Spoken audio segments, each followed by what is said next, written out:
চারদিকে transfer rumour, তাতে আপনাদের ফোকাসও নষ্ট হচ্ছে। টিম পর্যন্ত হয়তো খবর পৌঁছচ্ছে না, তারা সোশ্যাল মিডিয়া নিয়ে অত ভাবনা চিন্তা করে না, হয়তো তাদের ফোকাস নষ্ট হবে না।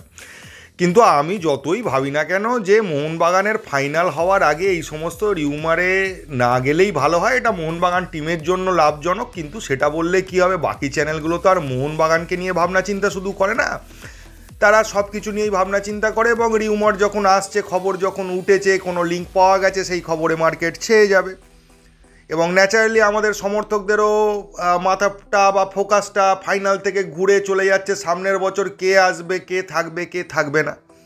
তো কিছুটা বাধ্য হয়েই আপনাদের বিভিন্ন প্রশ্ন পেয়েই এই ভিডিওতে ওটা নিয়ে কিছুটা আলোচনা করব। তবে আগে বলতে চাই, সামনের বছর কে আসছে সেটা নিয়ে ভাবার আগে কিন্তু আমাদের আগে ভাবতে হবে আইএসএলের ফাইনালটা হয়নি, ফাইনালের দোরগোড়ায় আমরা দাঁড়িয়ে আছি। আইএসএল লিগ শিল্ড এবং কাপ একসঙ্গে মুম্বাই আমাদের থেকে দুবার হারিয়ে নিয়েছিল, তার মধ্যে একবার আমরা লিগ শিল্ডটা নিতে পেরেছি, কিন্তু এখনও কাপটা বাকি আছে, সেখানেও একটা লড়াই বাকি আছে, সেখানেও একটা চ্যালেঞ্জ বাকি আছে। তো সেই দিকটা আগে কনসেন্ট্রেট করতে হবে। ম্যাচটা মোটেই সহজ হবে না, ম্যাচটা আমরা হেরে যেতেও পারি। মুম্বাইকে আমরা ঘরের মাঠে বারবার ধরবো আর হারিয়ে দেবো, আমাদের সঙ্গে পড়লেই মুম্বাই হেরে যাবে, প্রত্যেকটা ম্যাচে আমরা একরকম খেলবো, এগুলো কিন্তু ভ্রান্ত ধারণা। অনেক সমর্থকরাই ভাবছেন যে মুম্বাইকে তো আগের বার হারিয়েছি, ঠিক সেমভাবে এবার ধরবো আর হারিয়ে দেবো। ব্যাপারটা কিন্তু অত সহজ হবে না, উল্টোটাও হতে পারে, এটা মাথায় রাখুন, ভয়ের জায়গা এখনও আছে। অনেকেই আমায় বলেছেন আপনি বড্ড নেগেটিভ ভাবেন। দেখুন, নেগেটিভ নয়, এটা বাস্তব ভাবনা চিন্তা। আপনারা যেমন অনেকেই ভাবছেন যে মুম্বাই সামনে মোহনবাগানের সামনে পড়বে আর হারবে, সেরকম উল্টোটাও যে হতে পারে সেটাও তো দেখতে হবে। তো এটা নেগেটিভ ভাবনা চিন্তা নয়, এটা বাস্তব ভাবনা চিন্তা। দুটো টিমই জিততে পারে, টিমটার নাম মুম্বাই, হ্যাঁ, এবং মোহনবাগানের সঙ্গে যখনই খেলা হচ্ছে তখন দুটো টিমেরই 50-50 চান্স থাকে যে কেউ জিততে পারে ম্যাচটা। আর মনে রাখবেন, টিম নয়, টিমের সঙ্গে আমাদের সমর্থকদেরও খেলতে হচ্ছে। এখানে ঘরের মাঠে যখন খেলা হচ্ছে, এই 62,000 দর্শক, 61,000 দর্শক, তারা যাচ্ছে টিমের সঙ্গে খেলতেই এক ধরনের। মাঠে তারা যে গলা ফাটাচ্ছে, টিমের পাশে দাঁড়াচ্ছে, সেটাও তো টিমকে সাপোর্ট করছে, সেটা একটা খেলার অংশ হয়ে দাঁড়িয়ে গেছে। তো সমর্থকদেরও মোটিভেট করতে হবে যে এখনও আইএসএল শেষ হয়নি, আপনাদের কাজ এখনও বাকি আছে। যেমন প্লেয়ারদেরও কাজ বাকি আছে মাঠে গিয়ে খেলা, সেরকম আপনাদেরও কাজ বাকি আছে মাঠে গিয়ে টিমের জন্য গলা ফাটানো। এখনও মাথা থেকে চিন্তা যায়নি যে সুভাশিস কীভাবে ছাংতেকে আটকাবে বা ছাংতের দৌড়গুলো আটকাবে। বিক্রম প্রতাপ সিং লাস্ট মোমেন্টে হুড়ুড় করে ভেতরে ঢুকে যাবে, সেটাকে কে আটকাবে বা কে দায়িত্ব নিয়ে বিক্রমকে ঢুকতে দেবে না পেনাল্টি বক্সে, সেটা নিয়ে ভাবনা চিন্তা করা হয়নি। আগের ম্যাচে কিন্তু বিক্রম ছিল না, এই ম্যাচে থাকবে, সেটাও মাথায় রাখতে হবে। তো এবার চলে আসি মোহনবাগানের ট্রান্সফার রিউমারগুলো নিয়ে, যে কি মার্কেটে বেরিয়েছে আর সেগুলো কতটা সত্য বা তার আসল ব্যাপারটা কি, সেগুলো নিয়ে আপনাদের সঙ্গে আলোচনা করে নিই, কারণ আপনারা নাহলে কনফিউজ হয়ে থাকবেন, চারদিকেই খবর পাচ্ছেন। প্রথম বলি জিকসান সিংকে নিয়ে কথাবার্তা চলছে। কেরালা ব্লাস্টারের সঙ্গে মোহনবাগান আজকে নয়, গত বছর থেকেই চেষ্টাটা করে যাচ্ছে। যবে থেকে জিকসান ভালো খেলছে তবে থেকে মোহনবাগানের জিকসানের প্রতি নজর আছে এবং টার্গেট করেছে।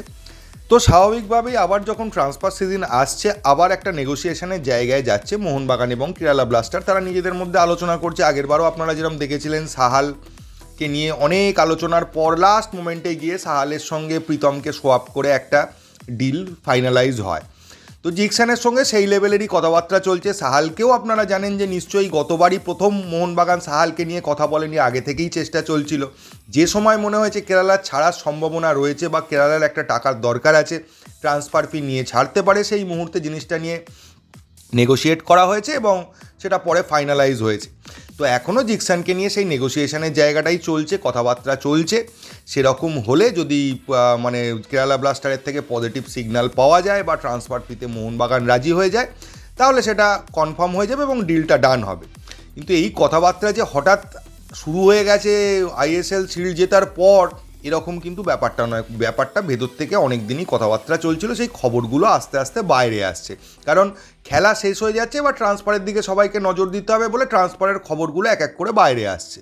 একই ঘটনা জেমি ম্যাকলারেনের ক্ষেত্রে। জেমি ম্যাকলারেনের আসার কথা আমি শুনেছিলাম আজ থেকে 2 বছর আগে, আগের সিজনেরও আগে। তখনও জেসন কামিন্সের নাম আসেনি এবং জেমি ম্যাকলারেন তখন ইন্ডিয়ায় আসার ব্যাপারে বা ক্লাব ছাড়ার ব্যাপারে আগ্রহী ছিল না, তাই কথাবার্তা বেশি দূর এগোয়নি। তো ওখানেই সেটা স্টপ হয়ে যায়, কিন্তু মোহনবাগানের নজরে জেমি ম্যাকলারেন চিরকালই ছিল। এখন জেমি ম্যাকলারেন হচ্ছে অস্ট্রেলিয়ান লিগের একজন লেজেন্ড। আপনি জেসন কামিন্সকেও যা দেখছেন, দিমিত্রি পেট্টারাউসকে দেখছেন, এরাও কিন্তু জেমি ম্যাকলারেনকে মোটামুটি একটা লেজেন্ড বলেই মনে করে। এখন দিমিত্রি পেট্টারাউস আর জেসন কামিন্সকে যদি আপনি ভারতীয় টিমের অনিরুদ্ধ থাপা এবং আব্দুল সামাদ ভাবেন, তাহলে জেমি ম্যাকলারেন হচ্ছে সুনীল ছেত্রী। আপনাদের বোঝানোর সুবিধের জন্য আমি উদাহরণটা দিলাম। যেমন আপনি বলেন যে সাহাল ভালো খেলছে, ভালো প্লেয়ার, খুব ভালো প্লেয়ার, থাপা একজন অপরিহার্য প্লেয়ার, দুর্ধর্ষ প্লেয়ার, কিন্তু সুনীল ছেত্রীর সঙ্গে কম্পেয়ার করলে বলবেন যে না, সুনীল ছেত্রী একটা লেজেন্ড ছিল এবং আছে, এরা এখনও লেজেন্ড হয়ে পৌঁছয়নি, এরা চেষ্টা করছে, খেলছে, আজ নয় কাল এরাও লেজেন্ড হতে পারে। তো ব্যাপারটা সেরকমই। দিমিত্রি পেট্টারাউসও একজন ভালো প্লেয়ার, বিশাল নামকরা প্লেয়ার, অস্ট্রেলিয়ার ক্ষেত্রে বলছি, আমাদের বলছি না আমাদের বেস্ট প্লেয়ার, সেটা পরের কথা, কিন্তু অস্ট্রেলিয়ার ক্ষেত্রে একজন নামকরা বিশাল ভালো মাপের প্লেয়ার। জেসন কামিন্স একজন বিশাল বড় মাপের স্ট্রাইকার, অস্ট্রেলিয়ার লিগেও যথেষ্ট তার নাম আছে, কিন্তু জেমি ম্যাকলারেনের সঙ্গে কম্পেয়ার করা যায় না। ওই যে সুনীল ছেত্রী বললাম যে লেজেন্ড, তিনি আলাদা জায়গায় রয়েছে আমাদের ভারতীয়দের মনে, তো সেই রকমই জেমি ম্যাকলারেনও এই লিগের একজন লেজেন্ড, তাকে একটা আলাদা জায়গাতেই রাখা হয়। তো সে এলে সেটা মোহনবাগান টিম কেন, যে টিমেই ভারতের আসুক না কেন, সেই টিমের কাছে বিশাল বড় ব্যাপার এবং ভারতীয় ফুটবলের কাছে বিশাল বড় ব্যাপার। তো এখন জেমি ম্যাকলারেন ঠিক করেছেন যে তিনি মেলবোর্ন সিটি এফসি ছাড়বেন। তো মোহনবাগান বহুদিন ধরেই চেষ্টা করেছিল, তখন তার ছাড়ার কোনো প্ল্যান ছিল না, তো ন্যাচারালি কথাবার্তা আবার এগিয়েছে, কথাবার্তা চলছে এবং কিছু ইঙ্গিত পাওয়া যাচ্ছে হয়তো এক প্রস্ত কথাবার্তা ফাইনালাইজড হয়েছে, কিন্তু তার কাছে প্রচুর ক্লাবের অফার আছে এবং সে বিচার করে দেখবে যে কোন ক্লাবে সই করা যায়। শুধু মোহনবাগানকেই সে পছন্দ করে রেখেছে যে মোহনবাগানই আসবে, আর কোথাও যাবে না, ব্যাপারটা এরকমও নয়। তো তার যে পছন্দের ক্লাবগুলো সে শর্ট লিস্ট করেছে, যাদের মধ্যে সে যেতে পারে বা ভাবনা চিন্তা করছে যে এই ক্লাবগুলোয় যেতে পারি, তার মধ্যে মোহনবাগান আছে, এইটুকুই কনফার্ম আপনাদের আমি জানাতে পারি। এবং বলতে পারেন আসার একটা সম্ভাবনা আছে, কিন্তু মার্কেটে যেরকম খবর যে প্রায় সই হয়ে গেছে, আসছেই, আনন্দ ফানন্দ করতে শুরু করে দিয়েছে, ব্যাপারটা এরকম কিন্তু এখনও হয়নি।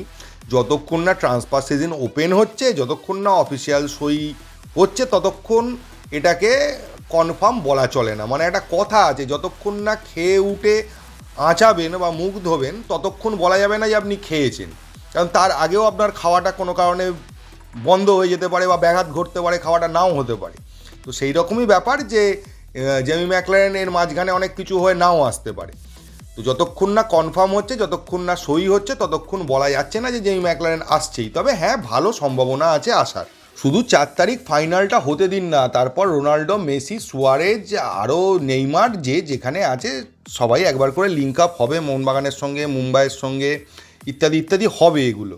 এই খবরটা অ্যাকচুয়ালি বেরিয়েছিল অস্ট্রেলিয়ার একটা ভালো মাপের মিডিয়া থেকেই খবরটা বলা হয়েছিল, সেটা লিঙ্ক আপ বলা হয়েছে। তারা একবারও বলেনি যে মোহনবাগানে যেতে চলেছে জেমি ম্যাকলারেন, বা মোহনবাগানের সঙ্গে একটা যোগাযোগ হয়েছে, লিঙ্ক আপ হয়েছে, সেটা আগেও হয়েছিল, এবারও হয়েছে, দেখা যাক কী হয়। হ্যাঁ, ইচ্ছে তো অবশ্যই সকল মোহনবাগান সমর্থকের থাকবেই যে সে যেন এখানে আসে বা তার মতো প্লেয়ারকে এখানে আনা যায়, কিন্তু সেটা এখনও কোনো ফাইনালাইজেশনের জায়গায় পৌঁছয়নি। তো এই ভিডিওতে এইটুকুই। যদি ভিডিওটা ভালো লাগে প্লিজ চ্যানেলটাকে সাবস্ক্রাইব করবেন। থ্যাংক ইউ, ধন্যবাদ এবং জয় মোহনবাগান।